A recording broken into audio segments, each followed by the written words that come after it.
Right గారు, మీతో మాట్లాడడానికి పద్మనాభం గారు ఉన్నారు దుబాయ్ నుంచి. పద్మనాభం గారు, గుడ్ ఈవినింగ్ మేడం. నమస్తే. యా, మాట్లాడండి. వన్ ప్రకాష్ గారు నమస్తే అండి. నమస్తే పద్మనాభం గారు.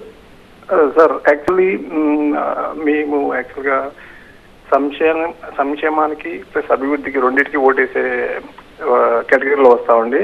వీళ్ళ వాళ్ళ అని కాదు. నాకు ఒకటే కోరి అండి, ఇక్కడ జగన్మోహన్ రెడ్డి 5% మేబీ 5% పీపుల్కి సంక్షేమం చేసి ఉండొచ్చు. బట్ అదొక్కటే పట్టుకొని అంత కాన్ఫిడెంట్గా సభల్లోకి వెళ్ళడం, మాట్లాడడం, ప్లస్ వాలంటరీ వ్యవస్థని మొత్తం తీసేస్తారు చంద్రబాబు గారు అని రకరకాలుగా చెప్పడం, ఎవరైనా 30 మంది ప్రాబ్లం క్రియేట్ అయ్యి చనిపోతే వాళ్ళ చనిపోయింది కూడా టీడీపీ వాళ్ళు చనిపోయిందని ఇంత ఇదిగా సభలు నిర్వహిస్తుంటే అసలు బూత్ లెవెల్లో ఒక్క ఓటు, ఫర్ ఎగ్జాంపుల్ ఒక్క ఓటు తేడాతో కూడా ఓడిపోయే వాళ్ళు ఉంటారు కదా సార్. ఇప్పుడు 66 లక్షలు పెన్షన్ ఇచ్చారని చెప్తున్నారు. సో 66 లక్షల ఓట్లు ఎడిపోతాయి. అసలు గ్రౌండ్ లెవెల్లో పార్టీలన్నీ ప్రజలకి ఇన్ఫర్మేషన్ ఇస్తున్నాయా లేదా, అసలు ప్రజల్లో ప్రాబ్లం ఉందా లేకపోతే రాజకీయ నాయకుల్లో ప్రాబ్లం ఉందా, అసలు ఎవరు కరెక్ట్ కాదనేది ఎంతవరకు డిసైడ్ చేస్తారు? ఎందుకంటే సంక్షేమం ఉండాలి ప్లస్ అభివృద్ధి కూడా ఉండాలి.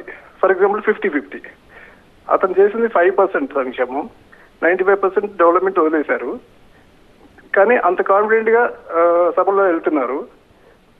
ఇక్కడ మాకు చాలా కన్ఫ్యూజన్ ఉందండి. అసలు అంటే వ్యవస్థలోనే ప్రాబ్లం ఏమైనా ఉందా అని. Thank you sir.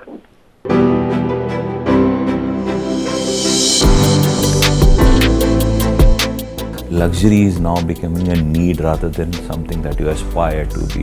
So that is adding a lot of fuel. Obviously, government has played a vital role in it. In a city like Mumbai, a luxury home may be something upwards of rupees 10 crores.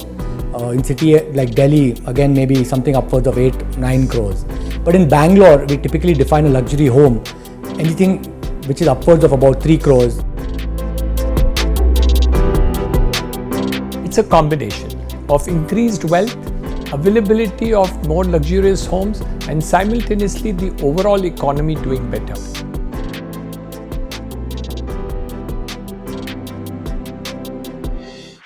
This and more. Streaming on News 9+.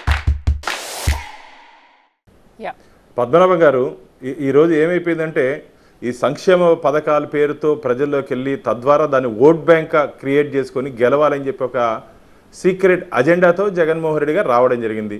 ఈరోజు మీకు తెలుసో తెలీదో 2019 నాటికి ఆంధ్రప్రదేశ్ రాష్ట్ర ప్రభుత్వ అప్పు దాదాపు 3,35,000 కోట్ల రూపాయలు. ఈరోజు నేటికి ఆంధ్రప్రదేశ్ రాష్ట్ర ప్రభుత్వ అప్పు దాదాపు 12 లక్షల కోట్ల రూపాయలండి. 12 లక్షల కోట్ల రూపాయలు. ఏడాదికి దాదాపు 70,000 కోట్ల రూపాయలు వడ్డీనే కడుతున్నాం ఇప్పుడు మనం. వడ్డీనే అంటే ముందు చూపు లేకుండా ఈరోజు జగన్మోహన్ రెడ్డి గారు తీసుకుంటే నిర్ణయాన్ని సంక్షేమం పేరుతో ఆంధ్రప్రదేశ్ని సంక్షోభంలోకి తీసుకొని వెళ్ళారు.